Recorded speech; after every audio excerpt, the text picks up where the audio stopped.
Hola Patricio. Sí, tienes... El agua se mete por allá a la orilla.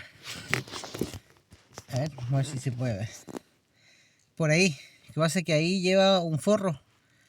Ya, lleva una protección y la protección está acá.